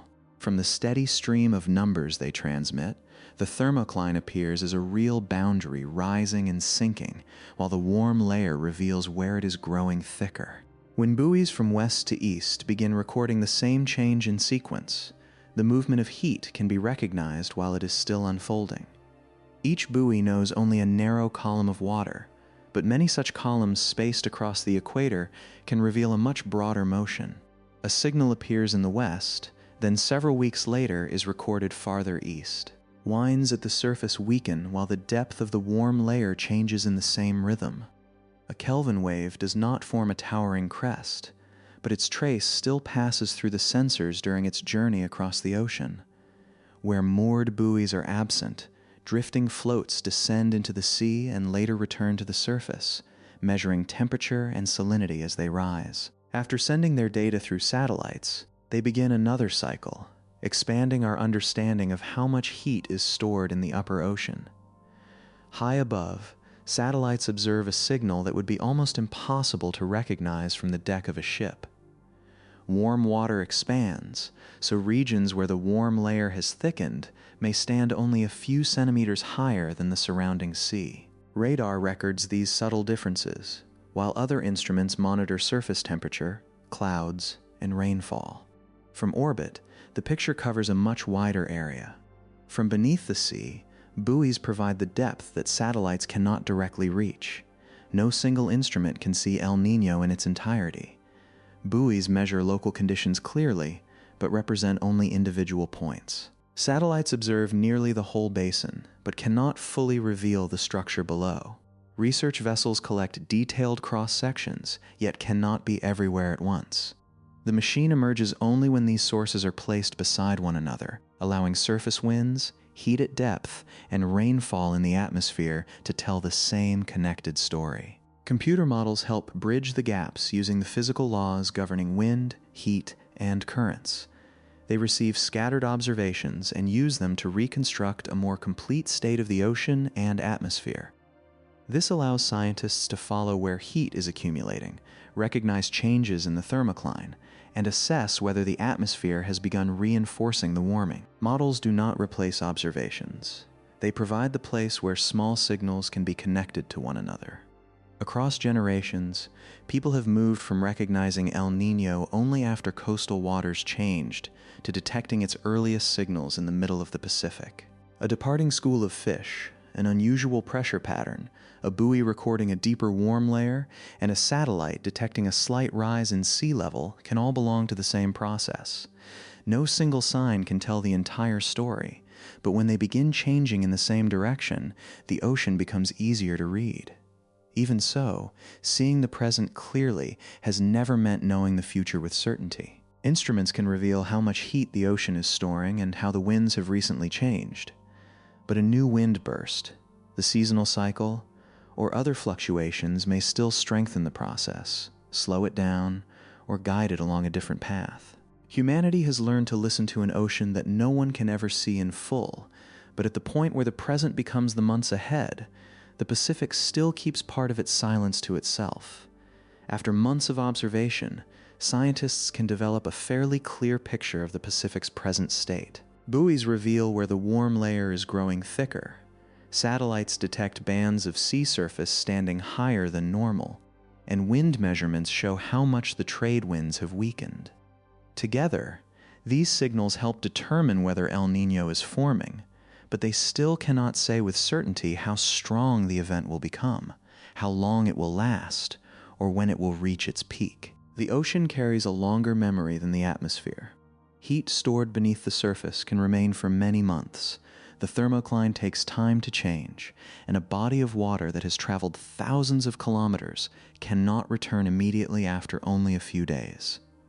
This slower pace allows El Niño to be predicted farther in advance than most weather events. Yet the ocean's memory always lies beneath a rapidly changing atmosphere, where a series of unusual wind days can sometimes be enough to alter the direction of the entire system.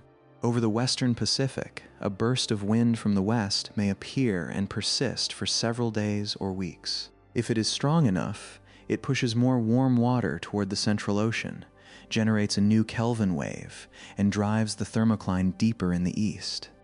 When such a burst arrives as El Niño is beginning to form, it can add strength to the feedback between ocean and atmosphere. On the other hand, if the trade winds recover early and remain strong long enough, the warm water that has recently shifted may gradually be held in place or pushed back toward the west. The difficulty in forecasting lies in the fact that these wind bursts often do not yet exist when models begin looking several months into the future. Scientists know they may occur and understand how they affect the ocean, but they cannot determine far in advance exactly where they will form or how long they will last. The future of El Niño therefore depends not only on the heat already stored in the sea, but also on atmospheric variations that have not yet left any trace in the data.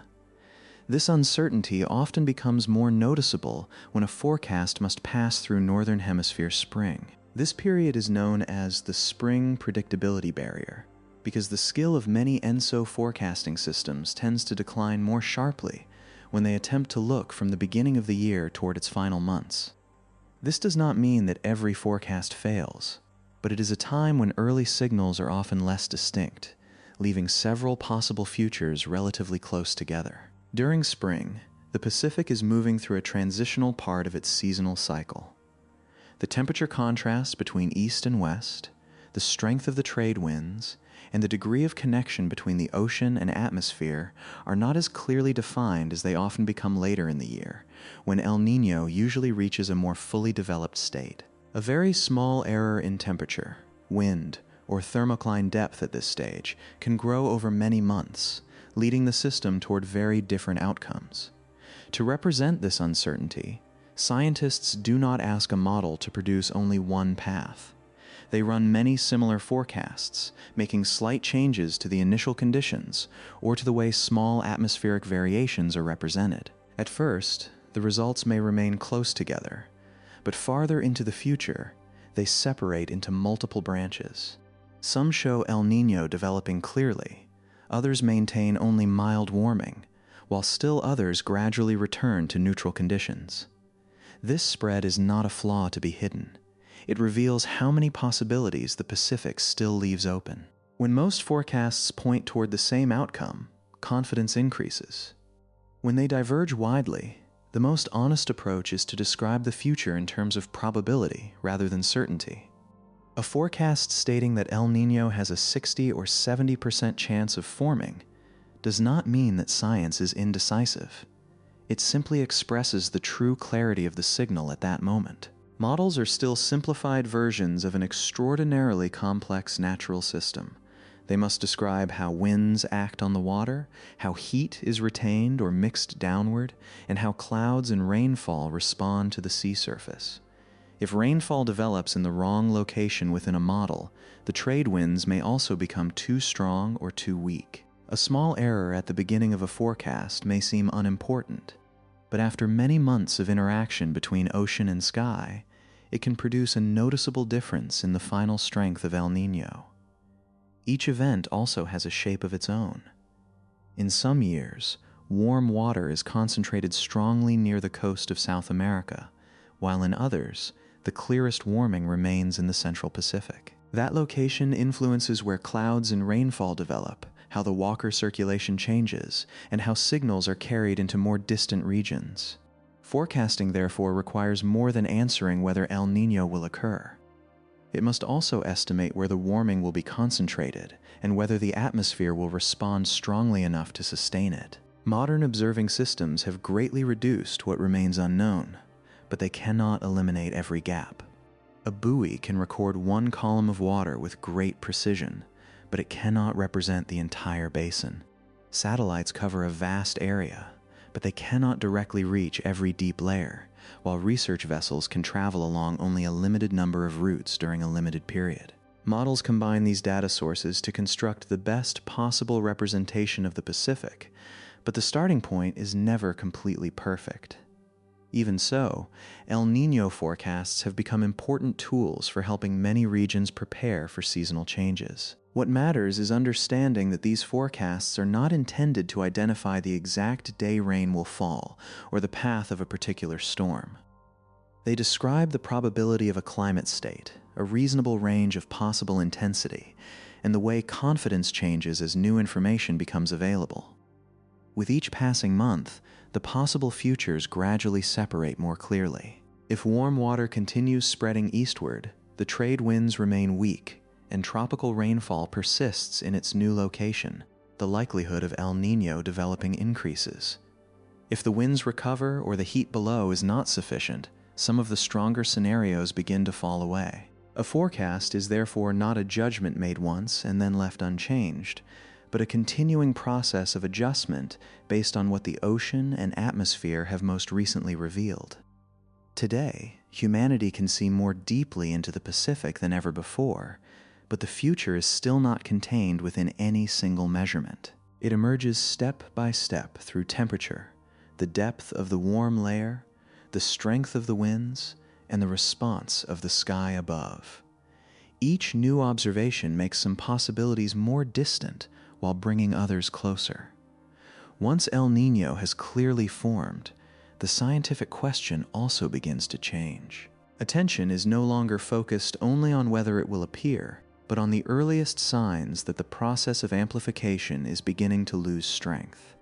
Even while the sea surface remains warm and rainfall has not yet returned to its former position, movements preparing to carry the Pacific out of El Niño may already be beginning in the depths below.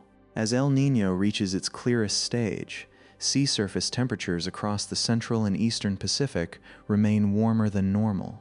Rainfall continues to appear far from its familiar location, and the trade winds have not yet regained their former strength.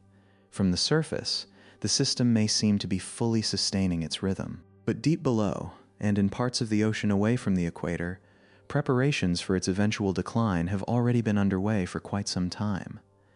As warm water spreads eastward, some of the heat once stored around the western Pacific is redistributed across a much broader area. Water moves not only along the equator, but also outward to either side, carried by currents toward higher latitudes or away from the layers where it can directly maintain a warm sea surface. As a result, even while El Niño remains clearly visible in surface temperatures, the total amount of heat stored in the upper equatorial ocean may already be beginning to decrease. This loss does not happen as quickly as a change in wind direction. The ocean needs many months to move such a large body of water, and its adjustments often continue quietly below, while the sky above still carries the signs of El Niño. Motions traveling through the ocean gradually lift the thermocline in the west, while preparing the boundary between warm and cold water in the east to move closer to the surface again.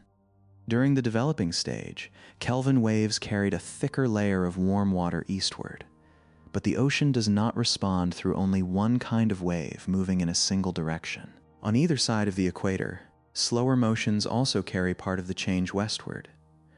When they reach the edge of the basin, some of the signal can return toward the equator and travel east again as adjustments that tend to bring colder water closer to the surface. This delayed response is one of the ways the Pacific begins restoring its balance after spending many months tilted toward El Niño conditions. There is no need to imagine these motions as towering waves. They appear in the depth of the thermocline, in the amount of heat stored in the upper ocean, and in the way slow currents redistribute water across the basin. The forces that once helped El Niño grow now begin to encounter an influence moving in the opposite direction. Not strong enough to end the event immediately, but sufficient to weaken the feedback among warm water, rainfall, and wind that has sustained it. The atmosphere does not remain in one state forever either. Westerly wind bursts become less frequent, while the trade winds begin returning more consistently across parts of the Pacific.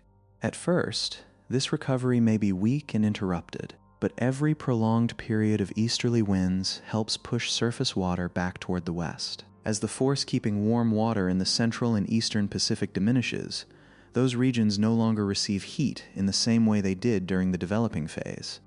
Cold water from below also gradually finds its path back toward the surface. Off the coast of South America, the rising thermocline allows upwelling to reach colder layers again. Once this cold water begins returning more regularly, the warming in the east starts losing its persistence. Sea surface temperatures fall, evaporation and rainfall activity over their new longitudes begin to decline, and the contrast between the eastern and western Pacific slowly reappears. As that contrast strengthens, conditions become more favorable for the trade winds to recover. The winds push warm water westward, cold water moves closer to the surface in the east, and the atmosphere responds to the returning thermal structure. The feedback that once amplified El Niño no longer operates in the same direction. Each part of the system gradually stops supporting the prolonged warm state, causing the machine to lose momentum without any sudden external force switching it off. The weakening process does not unfold in the same way during every event. In some years, El Niño retreats fairly quickly after reaching its peak, while in others, warm water remains over the central Pacific for longer. The trade winds may recover early or late, and the amount of heat left in the ocean also varies. Some events therefore end with the system returning to neutral conditions, while others continue into La Niña, when the central and eastern Pacific become cooler than average. La Niña is not the inevitable ending of every El Niño. For the cold phase to develop, the trade winds must become strong enough, and the redistribution of heat must raise the eastern thermocline above its normal depth. When that happens, cold water reaches the surface more efficiently, further strengthening the winds and the contrast between the two ends of the ocean. In many years, however, the system simply returns to near-neutral conditions and remains there for a time before another cycle begins. Even after sea surface temperatures have returned close to average, the traces of El Niño do not disappear everywhere at once. The ocean may still hold unusual pockets of heat at depth. Land areas may need time to recover from an unusually wet or dry season, and some marine ecosystems continue responding to changes that occurred earlier. The machine has slowed, but the effects of its months of activity remain in the water, the land, and the lives surrounding the Pacific. Looking back across the entire journey, El Niño was never a solitary stream of hot water crossing the sea. It began with changes in the wind, was stored by the ocean within the depth of its warm layer, and then returned to the sky through rainfall and pressure. From the equator, the signal entered high-altitude air currents, altering the likelihood of many seasonal patterns far from where it formed. When the weakening phase begins, ocean and atmosphere again work together, this time carrying the system away from the state they created. For the same reason, El Niño has no single, perfectly clear ending. There is no one day when every part of the Pacific returns to its former condition. The sea surface may cool before rainfall fully shifts back toward the west.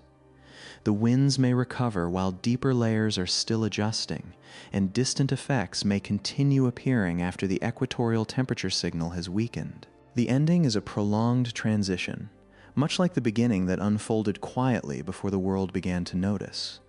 Afterward, the Pacific enters a new state of balance, at least for a while. Winds continue blowing across the equator. Warm water once again gathers more strongly in the west, and cold water returns to nourish the seas off South America. Beneath the surface, heat is still being transported. The thermocline continues to rise and sink, and smaller movements keep exchanging energy with the atmosphere. This relative calm does not mean the machine has stopped operating. It has simply returned to its background rhythm, where ocean and sky continue adjusting to one another without shifting far enough to create another El Niño. Buoys continue recording temperatures in the darkness below, satellites keep passing overhead, and scientists continue watching changes of only fractions of a degree or a few centimeters at the sea surface. From these very small signals, humanity continues learning how to read an ocean so vast that no one can ever see it in full. We now know that a change in the wind can be stored in the water, that a warm layer can move rainfall into new regions, and that a new center of rain can send its influence far across the sky. Yet the Pacific still preserves a complexity of its own, enough to make every event feel familiar while never repeating exactly what came before. Thank you for joining Sleep Gravity on this journey, from changes of only a few centimeters at the sea surface to the immense movements of the atmosphere. As the Pacific continues exchanging heat with the sky and its deeper waters drift slowly through the darkness, this climate machine never truly comes to a stop. It simply settles back into the ocean's underlying rhythm, waiting for new conditions to one day carry the entire system in a different direction once again.